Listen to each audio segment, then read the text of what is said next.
Hi friends, welcome to my channel my family dairy. ఎలా ఉన్నారండి? అందరూ బాగున్నారా? నేను కూడా బాగున్నానండి. మీరందరూ ఎలా ఉన్నారో నాకైతే కామెంట్ సెక్షన్లో కామెంట్ చేయండి. సో ఇవాళ నేను ఇడ్లీలోకి ఎప్పుడు చేసే పల్లి చట్నీ కాకుండా మన సబ్స్క్రైబర్ ఒకళ్ళు కామెంట్లో చెప్పారనమాట, పల్లి చట్నీలోనే టమాటా వేసి చేయండి భారతి, చాలా బాగుంటుంది అని చెప్పి. సో అందుకని చెప్పేసి, అంటే నేను వేస్తాను టమాటా పల్లి చట్నీ కలిపి చేస్తాను, అన్నంతో కూడా తినొచ్చు. కాకపోతే నాకు చెప్పింది ఎలా చెప్పారంటే, సేమ్ మనం పల్లీలు, పుట్నాలు, పచ్చిమిర్చి, వెల్లుల్లిపాయ అన్నీ వేసి చట్నీ చేసుకుంటాం కదా, అలాగే కాకపోతే పచ్చిమిర్చికి బదులుగా ఎండుమిర్చి వేయాలి, అలాగే టమాటా అన్నిటిని ఫ్రై చేసేసి మిక్సీ చేసుకొని అదే పచ్చడి చేసుకుంటే ఇడ్లీతో తినడానికి చాలా బాగుంటుంది అని చెప్పారు. నేను ఒక్కోసారి కొత్తిమీర వేస్తాను. సో ఇవాళ ఏంటి అంటే టమాటా వేస్తే వేద్దాం అనుకుంటున్నా, వేరే కడాయి ఎందుకులే అని చెప్పి ఫస్ట్ అయితే టమాటాలు ఫ్రై చేసుకున్నాను. దాంట్లోనే కొంచెం ఒక 2 స్పూన్స్ ఆయిల్ కూడా వేసేసుకొని ఎండుమిర్చి, టమాటా అందులోనే వేసేసా. అన్నీ వేగిపోయిన తర్వాత ఎలాగో మిక్సీ చేసేయడమే కదా అని చెప్పి ఫస్ట్ అయితే పల్లీలు మాత్రం బాగా ఫ్రై చేసుకోవాలి. అయితే అవి వేగుతూ ఉంటాయి. అయితే మీరు ఒక చిన్న మాట చెప్పాలి, ఏంటి అంటే ఇప్పుడు డిసెంబర్ వస్తుంది కదండి. సో మండే నుంచి నేను డిసెంబర్లో ఒక చిన్న టార్గెట్ పెట్టుకుంటున్నానండి. ఏంటి అంటే ప్రతిరోజు మీకు చిరాకు వచ్చినా విసుకొచ్చినా పర్లేదు, నేను మాత్రం ఖచ్చితంగా సబ్స్క్రైబ్ చేయమని అడుగుతూనే ఉంటాను. సో ఎందుకంటే డిసెంబర్ ఈ ఇయర్ అంటే ఈ ఇయర్లో అట్లీస్ట్ నేను 1 lakhకి కొంచెం అయినా దగ్గర అవ్వాలి. ఇప్పుడు 60,000కి దగ్గర ఉన్నా, ఇంకా 40,000 మంది సబ్స్క్రైబర్స్ అయితే అవ్వాలి. సో అడగందే అమ్మాయినా బెటర్ అంటారు కదా. సో చూద్దాము, ఈ మంత్ అంతా అడుగుతాను, ఎంతమంది సబ్స్క్రైబ్ చేసుకుంటారో చూస్తాను. సో ఏం లేదు, నాకు 1 lakh అయితే నాకు ఆ బటన్, ఆ సిల్వర్ ప్లే బటన్ వస్తుంది కదా, అది తీసుకోవాలని చెప్పి ఎప్పటి నుంచో నా కోరిక. దానివల్ల అమౌంట్ వస్తుందా లేకపోతే అదంతా కూడా కాదండి, నాకేంటి అంటే 1 lakh అవ్వాలి. మొన్న స్టార్ట్ చేసిన వాళ్ళందరూ ఇట్లాగా దాన్ని ఏమంటారు, షార్ట్స్ వల్ల త్వరగా రీచ్ వచ్చేస్తుంది. నాకేంటంటే వీడియోస్ చేయడమే చాలా కష్టంగా చేస్తున్నాను, షార్ట్స్ అయితే మాత్రం చేయలేకపోతున్నాను, ఎడిటింగ్ అవ్వట్లేదు నాకు. సో ఇంక వేరే వాళ్ళకి ఎవరికైనా ఇచ్చి చేయిద్దాం అన్నా కూడా నాకు కుదరట్లేదు. సో అందుకే ఇంకా షార్ట్స్లో కాకుండా మెయిన్ వీడియోస్లోనే మీ బుర్ర తింటాను ప్రతిరోజు. సో ఇప్పుడు ఏం చెప్తున్నానంటే, ఇంకా సబ్స్క్రైబ్ చేయకుండా ఎవరైనా చూస్తుంటే సబ్స్క్రైబ్ చేయండి, అలాగే లైక్ చేసి రెసిపీస్ నచ్చితే మీ ఫ్రెండ్స్ అండ్ ఫ్యామిలీ మెంబర్స్కి కూడా షేర్ చేయండి. కానీ సబ్స్క్రైబ్ చేసి లైక్ చేయడం మాత్రం అస్సలు మర్చిపోకండి. సో చూద్దాం ఈ వీడియోకి ఎంతమంది సబ్స్క్రైబర్స్ పెరుగుతారో. సో ఈ 1 monthలో మ్యాక్సిమం ఈ 1 monthలో ఎంతవరకు రీచ్ ఉంటుందో, అంటే సబ్స్క్రైబ్ చేసుకుంటారో చూస్తాను. సో మీ చేతుల్లో ఉంది నాకు సిల్వర్ ప్లే బటన్ రావడం అనేది. సో సబ్స్క్రైబ్ అయితే చేసుకోండి. ఆ తర్వాత ఇంకా చెప్పాను కదా, టమాటా అంతా మగ్గిపోయిన తర్వాత అందులో నేను పుట్నాల పప్పు కూడా వేసేసి ఫ్రై చేసేసుకొని చల్లారిన తర్వాత మిక్సీ చేసుకోవడమే. కాకపోతే వెల్లుల్లిపాయ వేయడం మర్చిపోయానండి, మీరు మాత్రం వెల్లుల్లిపాయ అస్సలు స్కిప్ చేయొద్దు. వెల్లుల్లిపాయలు కనీసం ఒక 5-6 రెబ్బలైనా వేయండి, చాలా బాగుంటుంది చట్నీలో. నేను మర్చిపోయాను కంగారులో. ఆ తర్వాత ఇది వచ్చేసి ముందు రోజు మీకు చూపించే కదా మిల్లెట్స్ దోశ, కొర్రలతో చేసిన దోశ అనమాట. ఏం లేదు, మామూలుగా మనం రేషన్ బియ్యంతో చేస్తాం కదా దోశలు, అలాగే కాకపోతే బియ్యానికి బదులుగా కొర్రలు యాడ్ చేశాను అంతే. అంటే ఇప్పుడు 3 కప్పులు బియ్యం అనుకోండి, 2 కప్పులు కొర్రలు, 1 కప్పు బియ్యం అయితే వేసాను. సో దోశ చూసారా ఎంత ఎర్రగా ఉందో. మా చిన్నోడికేమో ఇలా క్రిస్పీగా ఇష్టం అనమాట. ఇలా దోశ కాల్చాలి అంటే మీడియం ఫ్లేమ్లో పెట్టుకొని కనీసం ఒక దోశ కాలడానికి 2 minutes టైం పడుతుంది. అదే నార్మల్ కొంచెం సాఫ్ట్గా ఉన్న దోశ అనుకోండి, ఎక్కువ టైం పట్టదు, 1 minute దోశ అయితే కాలిపోద్ది. మా పెద్దోడికేమో సాఫ్ట్ దోశలు ఇష్టము, మా చిన్నోడికేమో క్రిస్పీ దోశలు ఇష్టం అనమాట. సో అందుకని చెప్పేసి చిన్నోడికేమో ఫస్ట్ ఇంక ఇలా వేసాను. ఆ తర్వాత ఇంక ఇవాళ మిల్ మేకర్ కీమా కర్రీ చేస్తున్నాను. అందుకని చెప్పి వేడి నీళ్ళు పెట్టేసి దాంట్లో మిల్ మేకర్ అయితే వేసాను.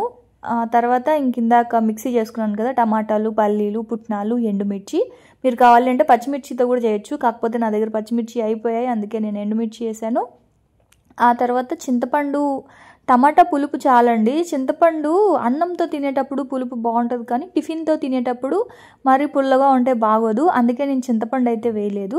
ఓన్లీ పల్లీలు, పుట్నాలు, ఎండుమిర్చి, కొంచెం జీలకర్ర వేసాను, అలాగే వేయించుకున్న టమాటా. చట్నీ చాలా బాగుంది, కొంచెం పోపు పెట్టేసుకున్నాను, ఖచ్చితంగా ట్రై చేయండి. ఇంకా చాలామంది కొర్రలతో జొన్నలతో చేసే దోశలు టేస్ట్ వేరేగా ఉంటుంది అని అనుకుంటారు. సజ్జలు ఉంటాయి కదా, గ్రీన్ కలర్ సజ్జలు. సో సజ్జలతో చేసే దోశ మాత్రం కొంచెం ఫ్లేవర్ వేరేగా వస్తుంది. జొన్నలు కానీ ఇట్లా రాగులు కానీ లేకపోతే ఇలాగ కొర్రలు మిల్లెట్స్తో చేసిన దోశలు కూడా నార్మల్ మనం దోశ బ్యాటర్ ఎలా అయితే చేసుకుంటే దోశలు వస్తాయో అలాగే ఉంటుంది అనమాట. సో టేస్ట్ అయితే ఏమీ మారదు. ఆ తర్వాత ఇంకా దోశలు అయితే వేసి ఇచ్చాను వాళ్ళకి. ఇంకా కర్రీ అయితే చేస్తూ ఉన్నాను. చెప్పాను కదా మిల్ మేకర్ కీమా కర్రీ. దానికోసం 2 టమాటాలు 2 ఉల్లిపాయలు చాపర్లో కలిపి చాప్ చేసేసాను. చాలామంది మిక్సీలో పేస్ట్ లాగా చేస్తారు. సో పేస్ట్ లాగా చేస్తే ఏంటంటే మనకి అదంతా ఇంకా ఎగరడానికి టైం పడుతుంది. సో అలా కాకుండా 2 కలిపి చాప్ చేసేసి ఆయిల్లో వేసేసి సిమ్లో పెట్టేస్తే దాని అంతటా అదే మగ్గిపోద్ది అనమాట. అది మగ్గే లోపల ఇంక ఇక్కడైతే నేను వేడి నీటిలో వేసి పెట్టుకున్నాను కదా మిల్ మేకరు, 3 టైమ్స్ కడిగానండి.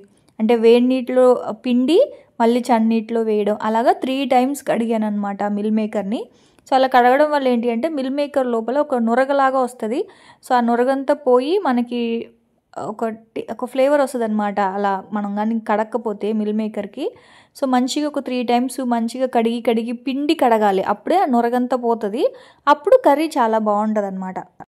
నేనైతే ఇంకా చాపర్లో వేసేసుకొని కీమా లాగా చేసుకున్నాను. మనకి బయట ఇలాగా పౌడర్ అంటే కీమా లాగా కూడా దొరుకుతుంది. ఒక్కొక్కరికి ఒక్కొక్క దగ్గర దొరకదు. ఇక్కడైతే దొరకట్లేదు అలాగా. సోయా చంక్స్ లాగే దొరుకుతున్నాయి కానీ సోయా గ్రాన్యూల్స్ లాగా అయితే దొరకట్లేదు. అందుకని నేను ఇలా చాపర్లో వేసి ఇలా చేసుకున్నాను అనమాట. ఆ తర్వాత టమాటా ఉల్లిపాయ అయితే వేగిపోయింది. ఇంకా అందులో మన రెగ్యులర్ స్పైసెస్ అయితే వేసుకోవాలి. ఉప్పు కారము ధనియాల పొడి గరం మసాలా పసుపు అన్నీ. తర్వాత 1 స్పూన్ అల్లం వెల్లుల్లి పేస్ట్. ఇంకొకటి చెప్పాలండి, మీరు సోయా చంక్స్ కనుక దొరికితే వేడి నీటిలో వేసి ఇప్పుడు నేను చేసిన ప్రాసెసే చేయండి. అలా కాకుండా మీరు డైరెక్ట్గా అంటే నీళ్ళల్లో వేయకుండా సోయా చంక్స్ని డైరెక్ట్గా కనుక చాప్ చేసుకున్నారు అనుకోండి పౌడర్ అయిపోతుంది. ఒకవేళ మిక్సీలో కానీ లేదా చాపర్లో కానీ చేస్తే ఏంటంటే పౌడర్గా అయిపోతుంది. అందుకే మీరు డైరెక్ట్గా పౌడర్ చేయకండి. వేడి నీటిలో వేసిన తర్వాత అదేంటంటే సాఫ్ట్ అయిపోతుంది కాబట్టి మీట్ లాగా అవుతుంది. మన మటన్ ఎలా అయితే ఉంటుందో అలా ఉంటుంది. సో అప్పుడు దాన్ని మనం ఇలాగ చాపర్లో వేసి చాప్ చేసుకోవడం వల్ల మనకి చిన్న చిన్న పీసెస్ లాగా కట్ అవుతుంది. అలా కాకుండా డైరెక్ట్గా కనుక మీరు చంక్స్తో పౌడర్ మిక్సీలో వేసినా లేదా చాపర్లో వేసినా పౌడర్ అయిపోతుంది. సో అప్పుడు పౌడర్ అయిపోయినప్పుడు మనకి ఇలా రాదనమాట, ముద్దలాగా అయిపోద్ది. సో మీకు కీమా లాగా కావాలి అనుకుంటే మాత్రం వేడి నీటిలో వేసుకున్న తర్వాతే వేయండి. ఆ తర్వాత ఉప్పు కారాలు టమాటా ఉల్లిపాయ అన్నీ మగ్గిపోయిన తర్వాత ఈ సోయాని మనం చాప్ చేసుకున్నాం కదా అది కూడా వేసేసి ఒక 1.5 గ్లాస్ వాటర్ వేసేసాను. తర్వాత దీంతో కొంచెం మనకి గ్రీన్ పీస్ ఉంటుంది కదా, సో పచ్చి బఠానీ అండి, పచ్చ బఠానీ. అడిగారు ఎవరో కామెంట్లో తెలుగులో ఏమంటారు కానీ పచ్చ బఠానీ అండి.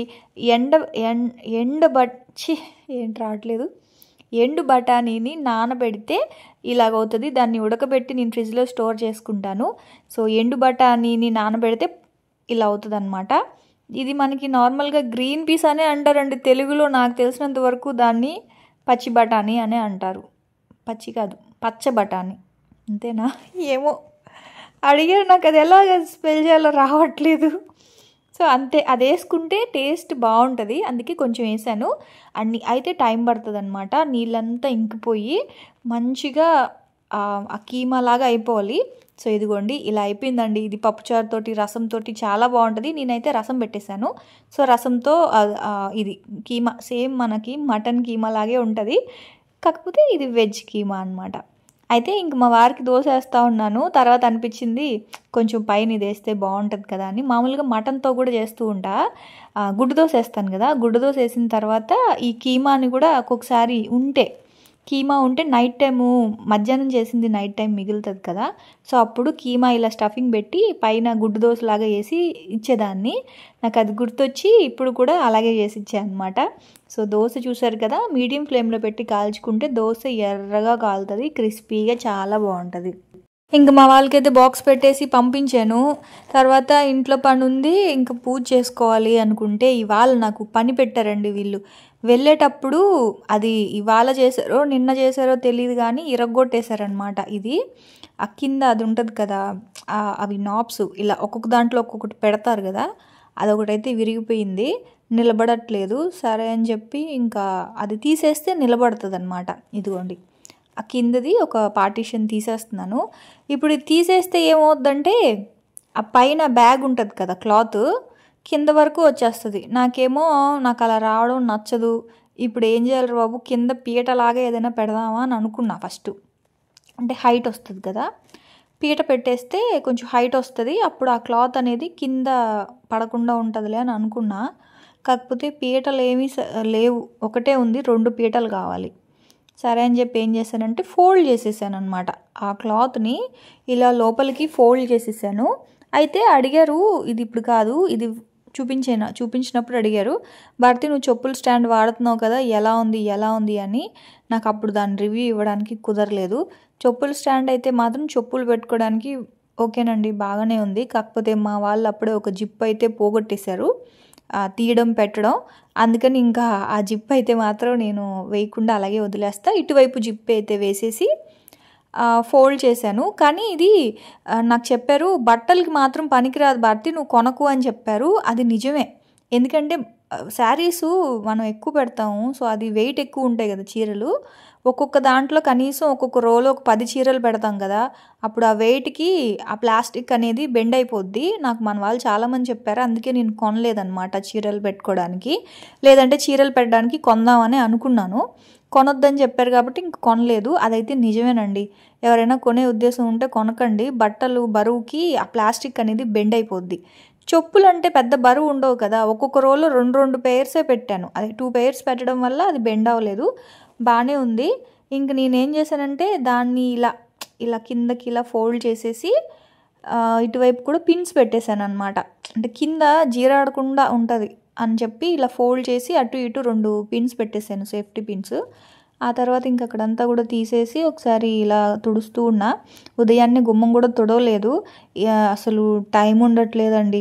అయితే మళ్ళీ ఇప్పుడు మీరు అనుకుంటారు మా వాళ్ళు వెళ్ళిన వెంటనే నేను గుమ్మం తుడిచానేమో అనుకుంటారు కదా, కాదండి. వాళ్ళు వెళ్ళిన తర్వాత చాలామంది చెప్పారు వెళ్ళిన వెంటనే ఇల్లు తుడవకూడదు, గుమ్మం తుడవకూడదు అని. అందుకే నేను తుడవను. బెడ్స్ అవన్నీ సర్ది ఆ తర్వాత కిచెన్ అంతా క్లీన్ చేసుకొని గిన్నెలన్నీ డిష్ వాషర్లో పెట్టుకొని ఇదంతా అయ్యేసరికి ఒక 1 అవర్ అవుతుంది నాకు. సో అవన్నీ ఎప్పుడు షేర్ చేస్తాను కదా, అందుకే ఇంక ఇవాళ వీడియో ఏం తీయలేదు. సో అవంతా పని అయిన తర్వాత ఒక గంటకి నేను గుమ్మం అయితే తుడుస్తూ ఉన్నాను అనమాట. సో అలా మంచిది కాదు అన్నారు కదా, అందుకే నేను ఎప్పుడు అలా చేయను. ఒక 1 అవర్ ఆగి ఇంక ఇప్పుడు గుమ్మం తుడిచేసాను, పనిలో పని మొత్తం అంతా మాప్ పెట్టాను. మా ఆపోజిట్ ఇంట్లో వాళ్ళు ఖాళీ చేసేసారండి, కొత్త వాళ్ళు వచ్చారనమాట. ఇంకా వాళ్ళతో మాట్లాడలేదు. మళ్ళీ హిందీ వాళ్ళే వచ్చారు, అంటే హిందీ మాట్లాడే వాళ్ళు వచ్చారనమాట. తెలుగు వాళ్ళు అయితే బాగుండు, కొంచెం ఏదైనా బాగా మాట్లాడుకోవడానికి. హిందీ వాళ్ళు అయితే ఏంటంటే నాకు అసలు హిందీ రాదు, వాళ్ళకేమో తెలుగు రాదు, కమ్యూనికేషన్ ఇబ్బంది అవుతూ ఉంది. ఇంకందుకే పెద్దగా బయటికి రాను. కింద ఫ్లోర్లో అంటే మా ఫ్లోర్లో ఎవరితో నేను పెద్దగా మాట్లాడను. 3rd ఫ్లోర్, తర్వాత 5th ఫ్లోర్లో లక్ష్మి గారు ఉంటారు, 3rd ఫ్లోర్లో పద్మిని గారు ఉంటారు. సో వాళ్ళిద్దరితో ఎక్కువ మాట్లాడుతూ ఉంటాను అనమాట. మా ఫ్లోర్లో కూడా ఎవరైనా ఉంటే బాగుండు అనిపిస్తుంది ఒక్కొక్కసారి. సో మళ్ళీ హిందీ వాళ్ళే వచ్చారు. ఇంకా అలాగా వాళ్ళ గుమ్మం కూడా నేనే తుడిచేస్తూ ఉంటాను. తుడవడం స్టార్ట్ చేస్తే వాళ్ళ గుమ్మం కూడా తుడిచేస్తాను. ఈ అపార్ట్మెంట్స్లో ఏంటంటే ఇంత చిన్న చిన్న గుమ్మాలు ఉంటాయి కదా, మన గుమ్మం వరకు తుడుచుకున్నా సరే వాళ్ళ గుమ్మంలో కొంచెం మట్టి కానీ లేకపోతే డస్ట్ కానీ చెప్పులు ఎలా పడితే అలా ఉన్నా అది చూడడానికి మన గుమ్మంలాగే ఉంటుంది కదా. అందుకే నేను ఏం చేస్తానంటే వాళ్ళ చెప్పులన్నీ కూడా నీట్గా నేనే పెట్టేస్తాను, ఆ తర్వాత వాళ్ళ గుమ్మం కూడా నేనే తుడిచేస్తాను. మీరు ఎంతమంది ఇలా చేస్తారు? నాకైతే ఇంకా అదే అలవాటు. ఇది వరకు ఉన్న ఆవిడ గుమ్మం తుడిచేటప్పుడు కూడా మా గుమ్మం కూడా తుడిచేసేది అనమాట. సో తను కూడా మా గుమ్మం తుడిచేది, నేను కూడా తన గుమ్మం తుడిచేసేదాన్ని. సో ఇప్పుడు వీళ్ళు మాత్రం ఇంకా నాకేం పరిచయం అవ్వలేదు. అయినా సరే వాళ్ళ చెప్పులన్నీ ఒకవైపుకి పెట్టేసి గుమ్మం అయితే తుడిచేశాను. అంటే ఎవరైనా చూసినప్పుడు ఏంటంటే ఇది 2 ఒకే వాకిలు కదా, నీట్గా ఉండాలి అన్నట్లుగాన ఇంక వాళ్ళ చెప్పులు ఒకవైపు పెట్టేసి గుమ్మం తుడిచి ముగ్గు పెట్టేసి వచ్చేసాను. ఇంక అలాగా అండి, మార్నింగ్ అలా అయ్యింది. ఆ తర్వాత పూజ చేసుకొని ఇంక ఇంట్లో పనులు అవి ఉంటాయి కదా, తర్వాత వీడియో ఎడిటింగ్స్ అవన్నీ చేసుకుంటూ ఉన్నాను. ఇంకా ఈవినింగ్ అయ్యేసరికి ఏంటంటే ఇంక స్నాక్స్ ఏం చేయలేదు. ఇదిగోండి బయట నుంచి మా వాళ్ళు వచ్చేటప్పుడు ఇలా మిరపకాయ బజ్జీలు అయితే చేసుకున్నారు.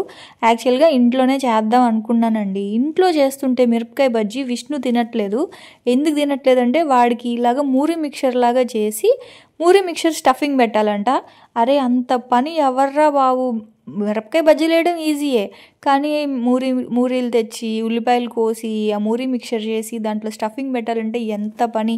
వాడు తినే 2 మిరపకాయ బజ్జీలకి ఇప్పుడు అంత పని ఎవరు చేస్తారులే అని చెప్పి బయట నుంచి తెమ్మని చెప్పాను ఇవాళ. సో మిరపకాయ బజ్జీలు అయితే తింటా ఉన్నారు.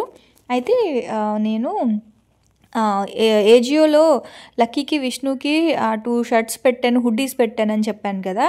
సో ఇవి వచ్చాయండి ఇవాళ.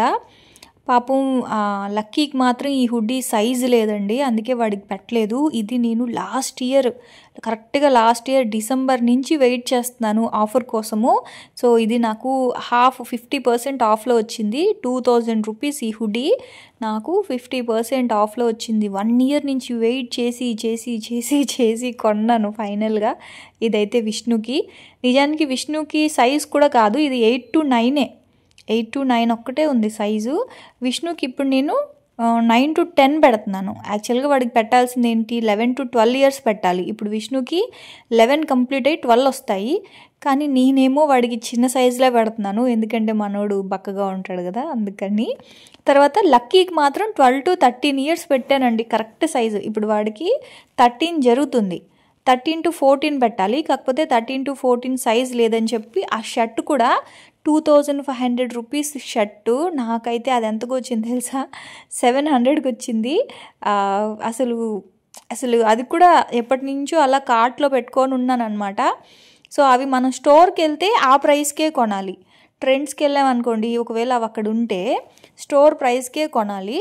సో మనకి ఆన్లైన్లో ఏంటి అంటే ఆఫర్స్లో వస్తాయి కదా. సో అది 700కి వచ్చిందనమాట ఆ షర్ట్ అయితే. కాకపోతే సైజు చాలా చిన్నది, అసలు వాడి సైజ్కి ఆ సైజ్కి అసలు పొంతనే లేదు. అందుకని చెప్పి ఏం చేశానంటే ఆ షర్టు సైజ్ ఎక్స్చేంజ్ పెట్టాను. విష్ణుకైనా ఉంటుందిలే 9 to 10 ఇయర్స్ అని చెప్పేసి విష్ణుకి సైజ్ ఎక్స్చేంజ్ అయితే పెట్టాను. ఇప్పుడు ఆ సైజ్ ఏమో 12 to 13 ఇయర్స్, విష్ణుకి లూజు, లక్కీకి పట్టదు. కానీ నాకు బాగా నచ్చింది, ఎప్పటి నుంచో కొందాం అనుకొని కార్ట్లో యాడ్ చేసింది, ఇప్పుడు ఎలా వదిలేస్తాను, అందుకని చెప్పేసి విష్ణుకే సైజ్ ఎక్స్చేంజ్ పెట్టేద్దాంలే అనుకుంటున్నా. అదైతే ఇంకా విష్ణుగారు చూసి బాగా ఎక్సైట్ అయ్యాడు. చాలా క్యూట్గా ఉంటాడు అనమాట అది వేసుకుంటే. పిల్లలకి ఇలాంటి కలర్స్ చాలా బాగుంటాయండి. మనం చూసేటప్పుడేమో ఏంటి ఆ కలరు డల్గా ఉంది అని అనుకుంటాం, కానీ ఇలాంటి కలర్స్ అన్నీ కూడా వేసుకుంటే చాలా క్లాసీ లుక్ వస్తుంది అనమాట. పిల్లలు చాలా క్యూట్గా ఉంటారు. లక్కీ అడిగాడు, కాకపోతే నీ సైజు లేదమ్మా అని చెప్పేసి అన్నాను వాడికి. ఇంకోటి ఏంటంటే మొన్న జూడియోలో కొన్నాం కదా, ఆ రోజైతేనండి నిజంగా మొత్తం బిస్కెట్ అయ్యింది ఆ రోజు. షాపింగ్ అంతా చేసాము, అంతా బాగానే ఉంది. తీరా ఇంటికి వచ్చిన తర్వాత అస్సలు సైజులు సెట్ అవ్వలేదు. ఏమైందంటే లక్కీ గాడికి ఇంకా కిడ్స్ వేర్ సరిపోవట్లేదు. కిడ్స్ వేర్ ఏంటి అంటే 13 to 14 ఇయర్స్ మాత్రమే ఉన్నాయి. ఆ తర్వాత అంతా కూడా మనం మెన్స్ వేర్లో చూడాలి.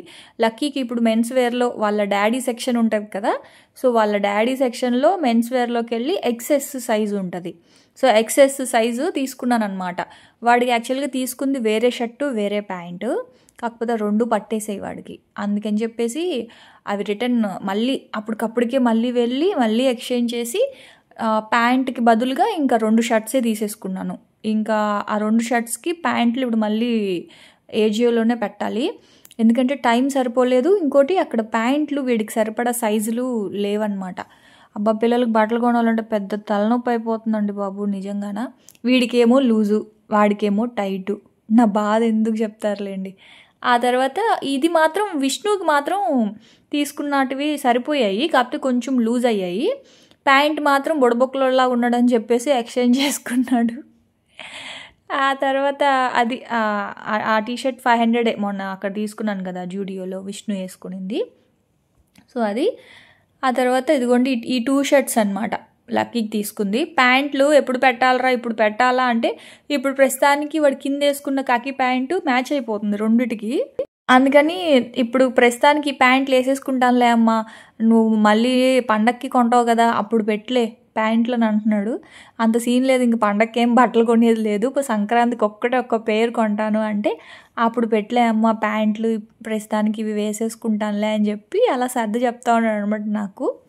సో ఇంక మొత్తానికి పిల్లలు బట్టలు వేసుకొని వాళ్ళకి కనుక అవి బాగా సెట్ అయ్యాయి అంటే నా దిష్టే తగులుతుందేమో, అలా చూసుకుంటూనే ఉంటాను వాళ్ళని. సో ఇంకా అలాగా బట్టలు ఏమంటారు ప్రదర్శన అయ్యింది, వాళ్ళ డాడీకి వేసుకొని చూపిస్తూ ఉన్నారనమాట. ఆ తర్వాత యాక్చువల్గా ఇది దొండకాయ వేపుడు నేను మొన్న ఎప్పుడో ఫ్రై చేసిన వీడియోని మీకు ఇవాళ పెడుతున్నాను. ఎందుకంటే నన్ను ఎప్పటి నుంచో ఒకళ్ళు అడుగుతున్నారండి, అక్క జిగురు లేకుండా దొండకాయ వేపుడు చూపించు ప్లీజ్ అని. ఇది వీడియో తీసుకొని కూడా చాలా రోజులు అయింది, కాకపోతే ఈ వీడియోలో యాడ్ చేస్తున్నాను. ఎప్పుడు దొండకాయ వేపుడు బెండకాయ వేపుడు ఏం చేద్దాంలే అని ఉంటుంది. ఏం లేదండి, కడాయి బాగా వేడిగా ఉండాలి. పోపు పెట్టిన తర్వాత కడాయి బాగా వేడిగా ఉన్నప్పుడు బెండకాయలు వేసేసి హై ఫ్లేమ్లోనే కలుపుతూ ఉంటే దాని జిగురు అనేది త్వరగా పోతుంది. సిమ్లో కనుక పెడితే మాత్రం మనకి జిగురు ఇంకా ఎక్కువ అవుతుంది. హై ఫ్లేమ్లో పెట్టి కలుపుతూ ఉంటే ఆ జిగురు అంతా పోతుంది. ఎక్కువసేపు అవసరం లేదు, ఒక 5 minutes కనుక హై ఫ్లేమ్లో పెట్టి ఫ్రై చేసుకుంటే ఆ జిగురు పోతుంది.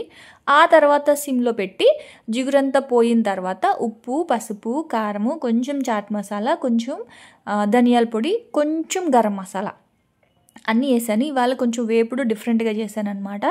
సో పోపు అంటే తెలుసు కదా, ఆవాలు, జీలకర్ర, వెల్లుల్లిపాయ, ఎండుమిర్చి పోపు పెట్టుకున్న తర్వాత వేడివేడిగా ఉన్న కడాయిలో బెండకాయలు వేసేసాను. జిగురంతా పోయాక ఉప్పు, కారం, పసుపు, ధనియాల పొడి, గరం మసాలా, జీలకర్ర పొడి అన్నీ వేసేసి లాస్ట్లో ఒక 2 స్పూన్లు శనగపిండి అయితే వేసేసానండి. అంతే, దీన్ని ఒకసారి మంచిగా ఫ్రై చేసేసుకుంటే దొండకాయ వేపుడు రెడీ.